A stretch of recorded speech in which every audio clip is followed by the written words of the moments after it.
Ragna is an ugly, disgusting, and pathetic loser who lost his entire family to dragons, which forced him to train to become the strongest dragon hunter, wielding near-divine abilities. In this world, dragons are superior in strength and skill due to their magical ancestral blood. There were only two ways for a human to kill a dragon: exposing it to sunlight or piercing its heart with silverine, a material that could freeze a dragon upon contact with its mana. As a result, those with the skill to slay dragons became dragon hunters. However, dragons could still easily attack cities and kill people. Millions of lives were lost, including most of the dragon hunters in the kingdom, except for one, Ragna. He was the sole survivor. He discovered where Ultima, the leader of the dragon's bloodline, would be and confronted them, determined to destroy them for all they had done. He hated them with all his being but was brutally defeated. He was weak, just an ugly orphan and a loser. His parents had been devoured by dragons when he was only 3 years old. Some relatives took him in, but a day later, they were also devoured. He was sold to a wealthy family, and just months later, guess what? Dragons appeared and devoured them too. In the end, he was not only homeless but also bullied. After all, dragons always showed up wherever he was, killing everyone but him. It seemed like a curse, forcing him to watch everyone he loved die. 8 years passed, and the curse still followed him. Although he was defeated by the bloodline, Ragna remained alive, which made him wish for death. Even the dragons wanted to end him, but Ultima stopped them. Ultima knew Ragna's past and believed that such repeated survivals weren't a coincidence, it must be divine will. If it was God's will, it could only mean one thing: God wanted Ragna as his new servant. Ultima forged a blade with her own blood and stabbed him, explaining that he would now forget everything because he would become a dragon. Ragna screamed in pain as dragon blood began to merge with his body, as if he were burning from the inside out. But that wasn't all his memories, fears, and hatred began to fade, except for one person, Leonica. He met her when he was being bullied, and she saved him by defeating the bullies. Leonica introduced herself as a dragon hunter and invited him to join her. He was afraid she would die too and leave him alone again, but she assured him she was stronger than the dragons. Leonica became Ragna's hero, someone he could survive with. They hunted dragons together, but she did most of the work since he was a coward. For years, she defeated lesser dragons and became the best dragon hunter in the city. Ragna idolized her and dedicated himself to taking care of her, even though he was weak. He secretly trained, despite lacking talent for dragon hunting, just to be useful. One day, the city was attacked by Grimmel, a superior dragon who used blood magic, manipulating it into blades or flames. Leonica fought Grimmel, but he was much stronger than any dragon she had ever faced. Exhausted and without causing any damage, she realized he wasn't even using his full power. Grimmel attacked her and, unfortunately, killed Leonica. Ragna witnessed everything and realized the curse was still there. Devastated, he swore vengeance against all dragons. He trained relentlessly, nearly dying multiple times, but he persevered. He lost everyone around him but never gave up. When Ultima tried to turn him into a dragon, he interrupted the ritual by stabbing his own heart with a silverine sword, killing himself. Ultima was disappointed and left with her bloodline to continue her work. Shortly after, Crimson, the former dragon monarch, arrived and revived him. However, Crimson departed before Ragna woke up. Ragna returned to training even more intensely, but despite all his efforts, he still lost most of his battles. Yet slowly, he began to win, until he started winning all his battles. He did this for decades until his silver sword completely fused with his body, causing him to emit silver from his own flesh. He transcended human limits and became the strongest dragon hunter of all. He was now on par with the dragon monarchs. He could protect everything and everyone, but there was nothing left for him to protect. He felt useless each day. However, Crimson found him days later. Ragna reacted as always. He immediately tried to kill Crimson, but Crimson seemed to have multiple bodies and was immortal. Crimson then dropped a bombshell: He wanted Ragna to join him and help fulfill his wish, which was the same as Ragna's, to kill all the dragons. Ragna was shocked and couldn't believe such words. Crimson then revealed that once they were done, Ragna would have to kill the last living dragon, Crimson himself. Without hesitation, Ragna seized this opportunity and began a dragon hunting revolution.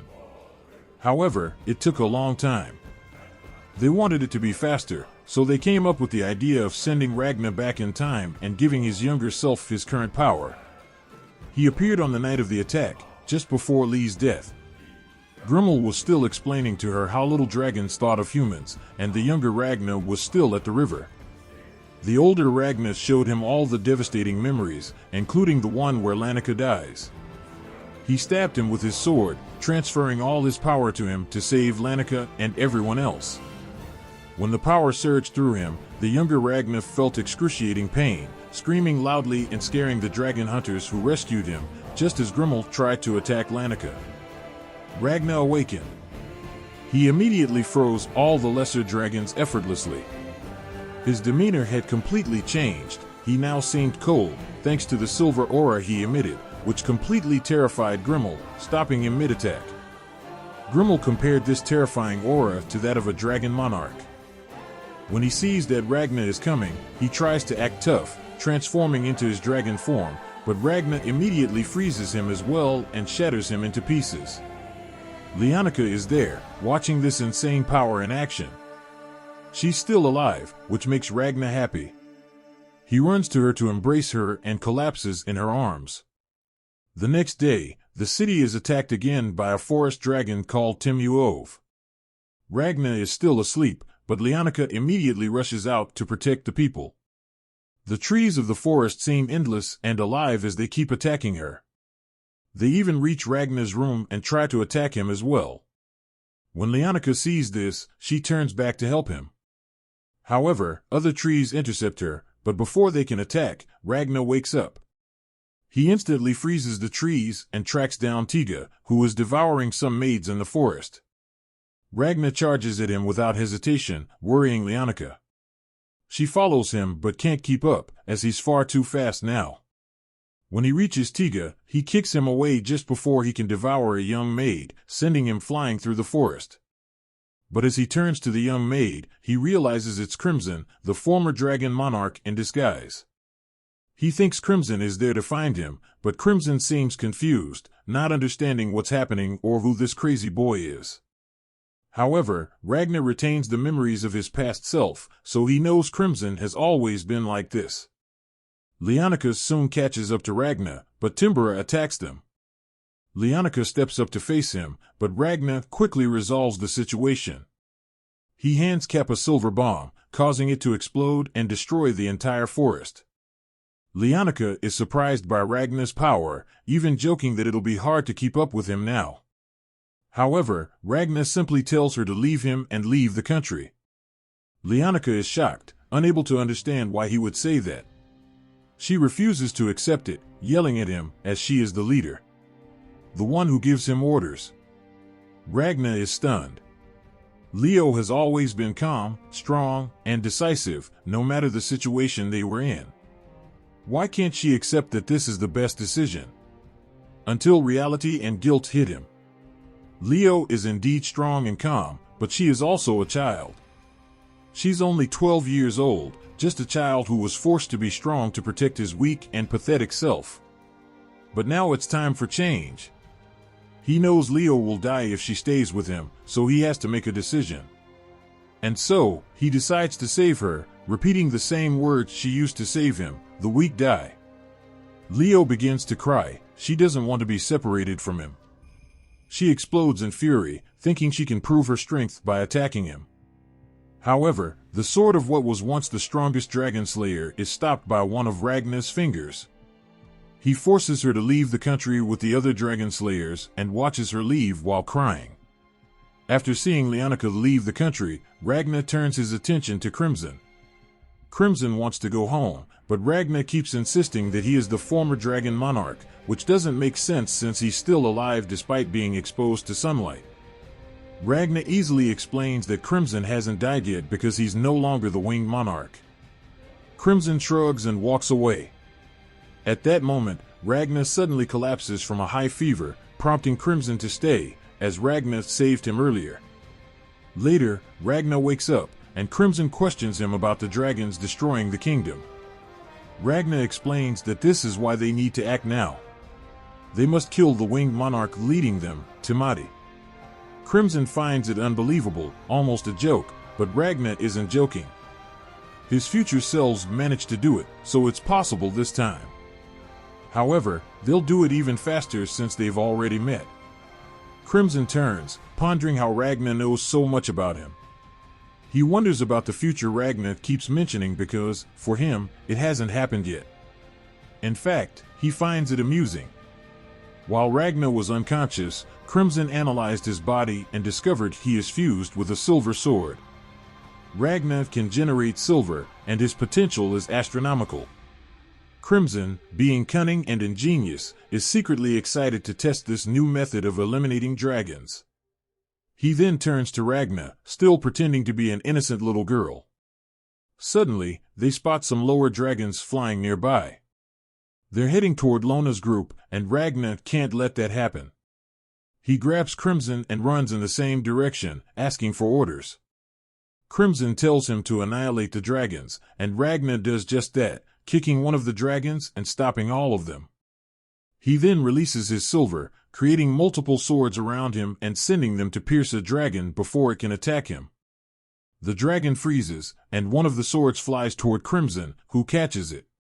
He inspects it and realizes there's nothing special about it. Actually, it's trash. However, it can still freeze a dragon with just a touch, thanks to Ragna's power. It can even kill superior dragons, even in the hands of mid-level dragon slayers. Crimson realizes Ragna's power is beyond what he imagined. It's profound. If he could control an army using these swords, he would dominate these dragons. Shortly after, he vomits a slime-like substance and orders it to do its work.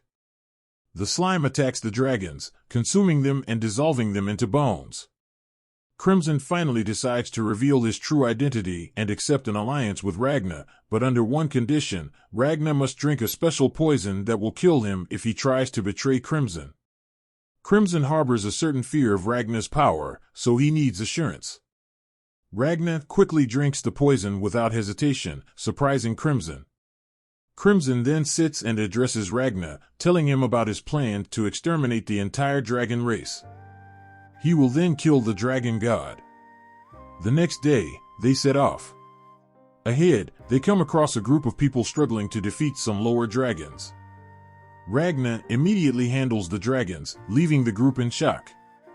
Once he finishes, Crimson approaches him, suggesting he demonstrate his combat arts with Silverine in action. Crimson wants to see the group, who are tending to their leader, Michael, comforting some children. This helps Crimson understand the context.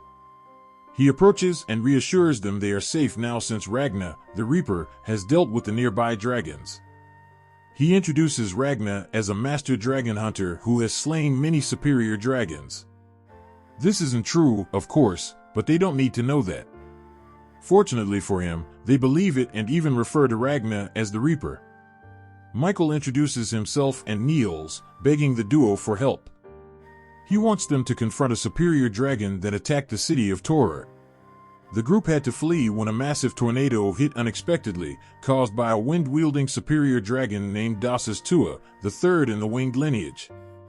Crimson knows the dragon and explains how it uses the wind to conceal itself. Ragna is eager to confront Dasus Tua immediately, but Crimson stops him and lightly pushes him to the ground. It's clear Crimson has paralyzed him to prevent interference with his plans. Crimson then informs the group that Ragna can't help them due to his injuries. They plead with Crimson for assistance, but he refuses. Even when they promise to pay him with everything they have, including their swords, he knows they are desperate because of guilt. They fled Torur and left people behind, and now they feel remorse. Crimson exacerbates this guilt by recounting everything that happened during their escape. Michael can't take it anymore and collapses to his knees, crying that it's all true, but he is too weak to do anything about it. If he had the power Ragna and Crimson possess, he would protect everyone. This is precisely what Crimson wants to hear. He hands Michael a sword, calling it the power needed to defeat dragons. Michael accepts the sword, with the other dragon hunters rallying behind him. Now, Crimson has people he can control in battle. Mission accomplished. He leads them back to Torer through a magical portal to a room filled with displayed weapons.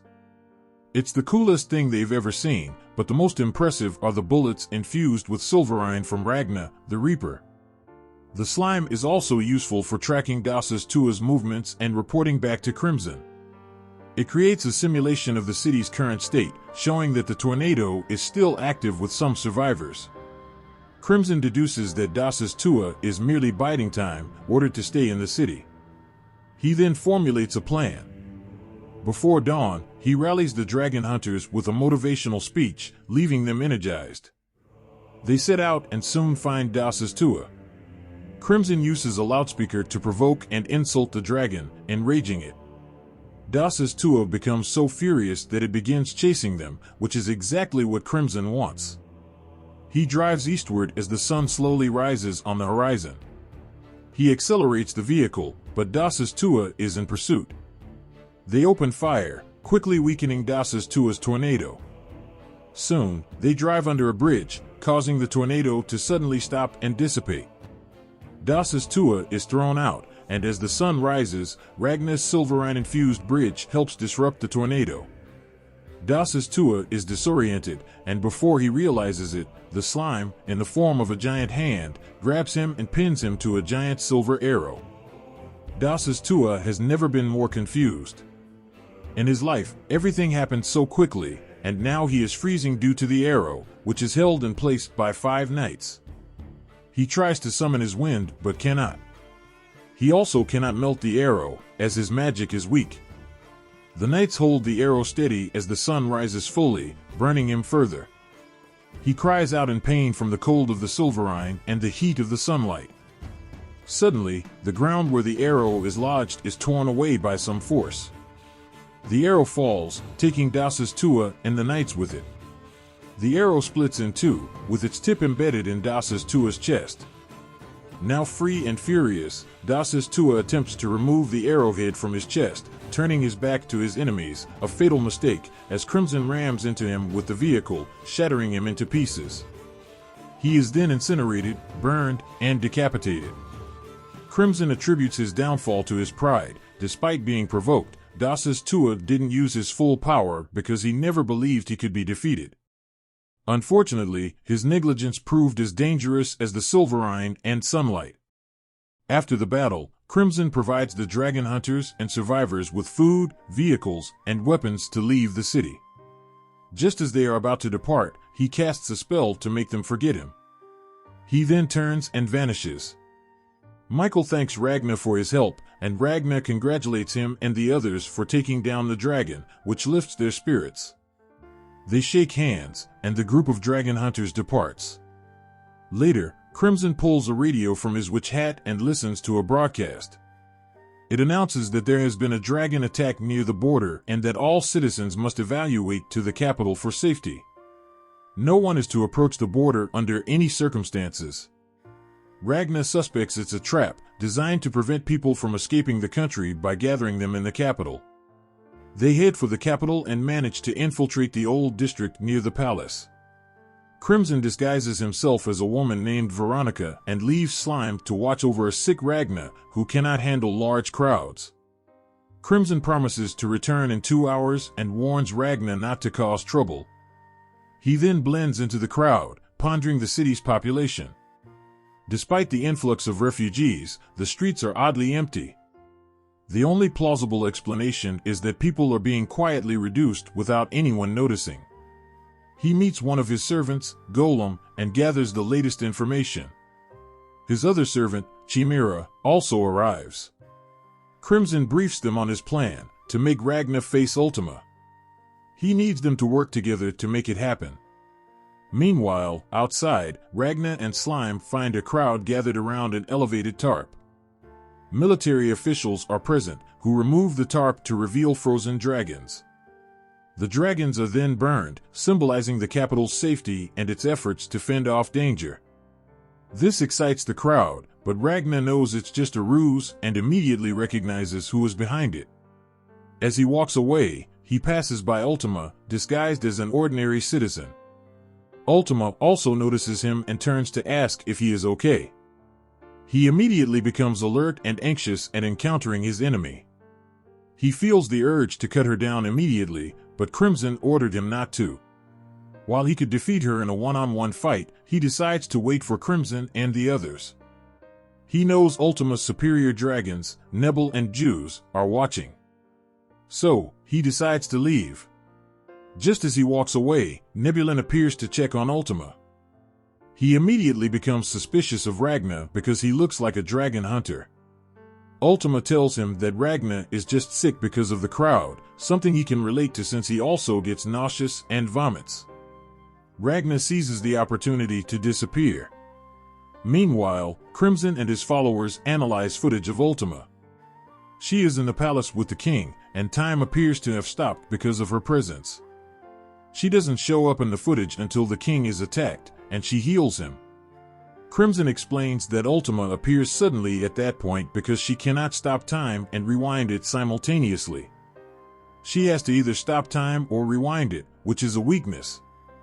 If they ambush and defeat her, she would rewind time over herself to heal, and since she wouldn't be able to stop time while doing that, they would defeat her again, forcing her to rewind time once more.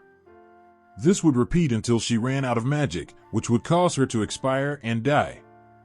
The problem is that Nebel and Borgias would interfere, and that's where Chimera and Golem come in. They must ensure Ragna finishes the job without interruptions. Meanwhile, Ragna is walking through an alley, wondering if he made the right decision by not fighting Ultima. He hallucinates Crimson saying he did the right thing, but still feels he must deal with Ultima immediately. He asks Slime to contact Crimson and inform him that he found his target.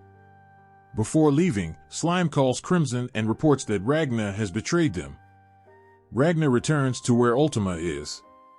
She is helping a child reunite with their parents and casually asks Nebulin if the family is on the list to disappear. Ragna overhears this, and Nebel explains that their method makes people disappear without leaving traces or suffering. Ultima is pleased to hear this, calling it true salvation. All of this disgusts Ragna, and he approaches them, quickly paralyzing Nebel with his sword. Anna doesn't notice at first, only realizing it when Nebel falls apart. That's when she realizes Ragna is an enemy. She removes her disguise and attempts to stop time, but Ragna quickly attacks her, cutting her down instantly. She rewinds time over herself, but he immediately shatters her again. They repeat this while Crimson and the others hear the commotion outside. When Ultima rewinds time again, she tries to counterattack, but Ragna punches her to pieces multiple times. She uses blood flame magic to attack him, but he counters with his silverine swords, piercing her. Crimson is irritated that Ragna started the fight without his permission, but is curious to see how far he can push Ultima. Ragna continues attacking her repeatedly until she loses count of how many times she has died. She begins to fear she is running out of time. Borgias attempts to help her, but Golem intercepts him before he can act. Ragna continues attacking but suddenly gets trapped in a magical barrier created by Nebel, who managed to wake up despite being in terrible condition. Ultima rewinds time again and attacks Ragna with a blood dragon's barrier, but Ragna uses all the power of the Silverine to break Nebel's barrier. Nebel tries to reinforce it, but Slime appears next to him and engulfs him, allowing Ragna to break free. Ultima fully heals and calms down slightly, but Ragna breaks the blood barrier too. He immediately attacks her before she can stop time, but she quickly rewinds time, thinking of her first seat dragon, Wallow. Meanwhile, Ragna keeps attacking until they are outside the capital. He unleashes all his rage on her, punching her repeatedly until the ground cracks and causes an explosion. She decides to use a trick wall cam we told her to save for desperate situations. She rewinds the entire world. This takes them back to when Ragna and Slime encountered a crowd around a tarp covering frozen dragons. Ragna feels confused and senses something is wrong. Ultima appears behind him and stops time. She starts talking about how much magic it takes to rewind the entire world, explaining why she doesn't do it often, but she had to because Ragna is such a threat to her. She then wonders why he hates her so much that he would kill her repeatedly. It's terrifying, so it's better if she just defeats him now. She moves the people to a safe place, leaving only Ragna and Slime. Before she can move Slime, she notices Ragna's finger twitching, which frightens her. She moves without her wool when she had stopped time. Nibble arrives and attacks Ragna in revenge. She sees that Ragna isn't moving anymore and is being beaten by Nibble, which relieves her. She stops Nebulin because there's slime on his hands dissolving some of his skin, and beating Ragna is pointless as he broke through all her defenses during the battle. She realized his body is like a silver sword, on which magic doesn't work. They need another method to defeat him. She asks Borgias to inform the king to use a powerful light beam on Ragna, but then Ragna recalls when she injected his future blood into him, enraging him so much that he wakes up. He charges at her, slower than before. She panics and sets him ablaze with her blood flames. She is terrified as her time control magic isn't functioning correctly. All those with her blood can move, she simply chooses who cannot. Ragna also had her blood in the future, so he can move because he wasn't exempt from it, though she doesn't know this as it's a different timeline. While Ragna keeps charging toward her, Nibble creates a barrier to protect her, but Ragna breaks through it and reaches her, scaring her. He then cuts her to pieces. She rewinds time over herself, returning time to normal. He charges at her again, and Nibble shields her with his body, preparing for the attack, but he suddenly stops and starts bleeding from his face. This is due to overexertion, as his spiritual energy is overwhelming. He collapses and bleeds even more. At that moment, the king fires the beam at Ragna. After the explosion, Nibble sees Chimera and Crimson, disguised as a woman, standing next to Ragna's body, but he doesn't know who they are. Crimson is disappointed with Ragna because he lost. He should have followed orders, but he didn't, and now things have turned out this way, which is frustrating. Despite this, Crimson begins to explain how Tima was never combat-oriented. She never liked fighting but was always confident in her time control magic. However, now she's traumatized and trembling because Ragna broke that confidence. Crimson wonders if she'll use her magic one more time to deal with Ragna once and for all. Tima is still panicking, thinking something is wrong with her magic, but she finally decides to try stopping time again. Crimson wanted this to happen, so he detonates several bombs that Gollum had placed around the area, injuring many people, which distracts Tima. He does this to break her further, and it works. She panics, unable to understand what's happening. If she wants to save everyone, she'll have to rewind the world. She tries to do it, but Nibble stops her, warning that it will completely drain her magic. Crimson becomes annoyed by this and leaves with Ragna on Chimera's back. They return to their spherical chamber, a teleportation room connected to various points on Earth and the Moon. Crimson plans to leave the country and recover, but Ragna wakes up and refuses to leave. He insists he won't go without defeating Tima. Crimson tries to calm him down, praising him for his effort and telling him he needs to rest, but Ragna refuses. He forces himself to stand and activates his silver battle mode. Crimson orders Kim to restrain him and steps on Ragna's head, complaining about the technique because it might damage the teleportation room. But it's too late, there's already a crack in the wall, and Nibble spots it from outside, locating their position. Crimson can't believe it and tries to open the door, but it won't budge. Nibble becomes determined to destroy the chamber and drag them out, which enrages Crimson. He orders Gollum to defeat them, and Gollum shoots at Nibble. Nibble calls for help from Borgias. Ragna continues resisting Chimera's restraints, breaks free, and becomes determined to destroy all dragons outside. Crimson is shocked and angry at Ragna for helping the enemy ruin his plan, but Ragna doesn't care, he only grows stronger. Fortunately, they manage to escape the teleportation chamber through an emergency exit and end up at Lee's military base. Crimson is brought before the commander of the Royal Army's Special Corps and the kingdom's second princess, Starly Elise. He knows everything about her and despises her. Born without arms, Starly can see the aura emitted by all things, allowing her to move objects with her mind. The first thing she controlled was a set of cutlery, earning her the nickname Princess of Cutlery. Solarian people consider her a miracle, and half the world knows about her. At age 3, she defeated 3 lesser dragons. At 6, she won a combat tournament. At 8, she defeated a horde of dragons, and at 9, she stopped a coup. By age 10, she became a master smith, creating incredible silver equipment. Now, at 16, she commands an elite unit equipped with her creations. Crimson hates her because she can instantly detect lies, and he lives by lying. She interrogates him, pointing her weapons at him, demanding to know who he is and how he got there. He carefully considers his response. He knows she and her unit want to teleport out of the country because 2 superior dragons are after them. Their goals align, so they should cooperate to escape. He tries to deceive her, aware that she can sense emotional shifts and determine sincerity. By blending truth with lies, he might trick her. He decides to reveal his left eye, shocking everyone.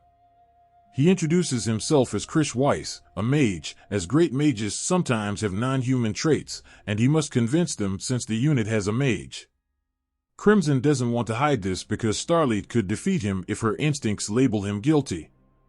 She hands him a massive sword, surprising him. She gifts weapons to people she likes, and she likes him because he's a liar. Crimson grabs the sword, but she abruptly pulls it back, explaining that it was a trick to make him touch the silver, which she uses to see a person's true nature. A person's true nature is the sum of their lived experiences, and Crimson's is a dark mass of death.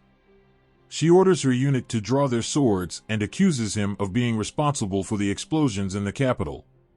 Crimson tries to explain, but she doesn't let him. He turns to the unit's mage, Fu, for help, but Fu refuses, as he always follows his commander. Starly hurls her sword at Crimson, making him cry out in fear. In reality, he doesn't care if she defeats him, he won't die anyway. He plans to use this chance to hide in the base and escape with Ragna. Suddenly, Ragna appears and intercepts the sword, declaring that he's the only one allowed to defeat Crimson. Starly is stunned to see him. Ragna suspects Crimson did something, but this time, Crimson is the victim, while the others wonder how Ragna got there. Starly collapses with a scream, confusing her unit. Her tutor, Nazarena, helps her up as she points at Ragna and calls him a sword with arms. Ragna is confused and worried, thinking Crimson did something after all. Crimson wonders how Starly perceives Ragna since she sees the world differently. She sees him as a sword with a body and starts panicking, collapsing again. This enrages her unit, who believe Ragna did something. They try to attack him, but he easily stops them with a few punches. Starly watches him, marveling at how he is the perfect fusion of a human and a Silverine. He's beautiful, sculpted to perfection, with scars and a Silverine aura to complete him. He's so powerful, yet so calm and attractive. She begins acting shyly and asks Nazarena what to do. They are shocked, not expecting this at all. Ragna tries to talk to her, but she hides behind Nazarena, embarrassed. He awkwardly says that he and Crimson are not there to fight. If Crimson wants to train, they will obey orders. They are locked in a cell while the unit decides what to do with them. Inside, Crimson forces Ragna to kneel and steps on his head for ruining his plan. Ragna no longer wants to let Ultima live. How does he intend to make up for it? He doesn't know what happened to Golem's creations or the whereabouts of the Chimera, both now missing. Golem and the Chimera have disappeared, and he needs to compensate for all of it. Ragna says he'll make up for it by defeating Tima, which irritates Crimson even more.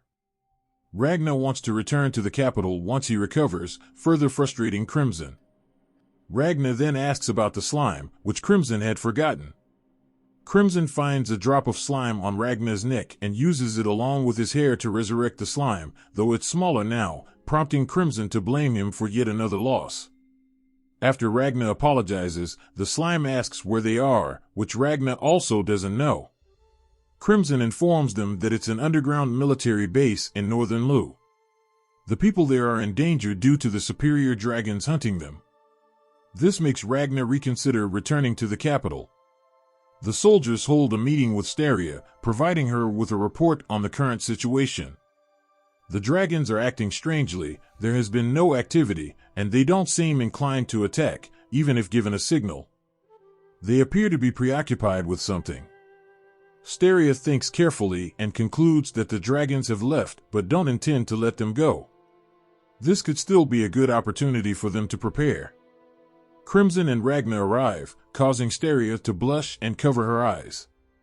Crimson offers to help them with an escape plan. He knows they want to use dragon blood as a magic source for teleportation, which is a good plan but won't work. The enemy's military power is too overwhelming in comparison, but if they work together, he can provide information about the enemy. He also claims to have a superweapon capable of defeating superior dragons alone. The superweapon, of course, is Ragna, the Reaper. Steria blushes at hearing Ragna's name but regains her composure and refuses to cooperate.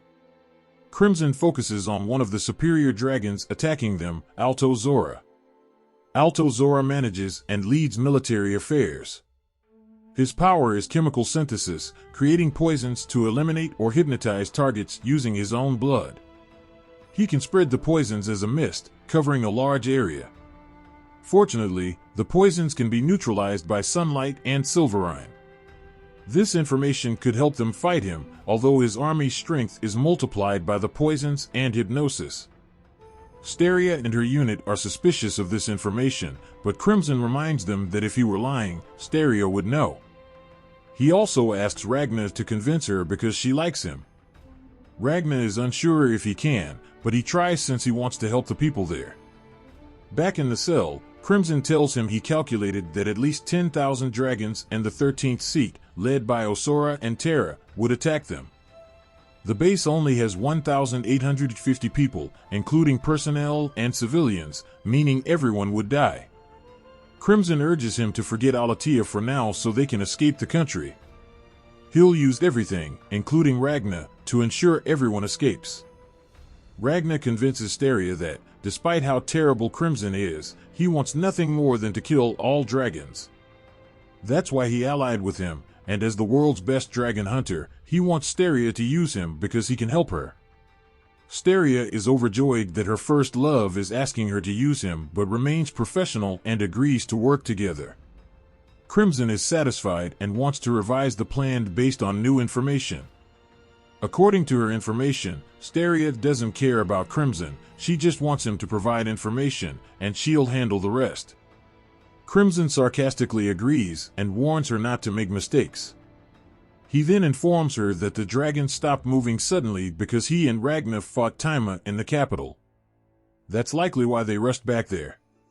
Walt Kamui presents Michael's head as belonging to the one who defeated Desaz-Toi. He found and defeated Michael, who told him the Reaper would come for him before he died. At the base, Ragna's power is tested. He infuses a sword with silverine, and Ike tests it by cutting one of Steria's swords. It successfully cuts halfway through, leaving everyone impressed. Ragna explains the effect won't last long as the swords deteriorate over time, but since Steria's swords are high quality, there's no concern. Steria then decides to have all weapons infused with Ragna's silverine. In the base's teleportation room, Fu and his team struggle with the magic circles and the amount of magic required. They need more than 15 lesser dragons to transport just one person. Even if they kill all the attacking dragons, the blood still won't be enough for all 1,850 people. They need more experiments, but there's no time. Crimson offers help. Fu doesn't trust him but won't refuse. Meanwhile, Steria talks to Ragna privately. She gives him 3 swords from her inventory since there's no time to make one specifically for him. She then tells him that after the battle, she wants to join the Solarians and become a dragon hunter. She knows she won't be able to care for over 1,000 people after they escape the country. If she joins the Solarians, they will help protect her people, but she may die in the battle. When that happens, she wants Ragna to join the Solarians in her place and help her people. She begs him. Unfortunately, Ragna refuses because he doesn't like the religion. She shouldn't act as if her death is predestined, but she explains that her intuition has told her she's fated to die since the war began. She then becomes assertive and points out that Ragna asked her to use him, which makes him her subordinate. And as her subordinate, he must obey her orders. This impresses Ragna. He never thinks about dying during battles, and when he does, he feels it's fine if it happens. Steria, on the other hand, is fully prepared for the worst, which makes her more capable than him. Her willpower is so incredible it shines, reminding him of Leonica. These are the people he's always wanted to survive. He decides to transfer his power to the three swords and tells Steria to become the dragon hunter because he will protect her. The sun begins to set, and the unit waits for the enemy to arrive. After sunset, Alto Zora appears and starts attacking the base with tentacle-like roots emerging from the ground. He breaks through the barriers Steria had created on the ground, but the base holds its defenses. However, at that moment, Kra descends from the sky, plummeting straight toward the base. When Steria sees this, she recalls a tip from Crimson on how to counter this attack.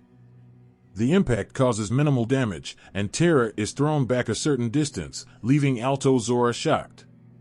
Tectra informs him that they were countered. As Terra was about to collide with the base, the shock intensifies.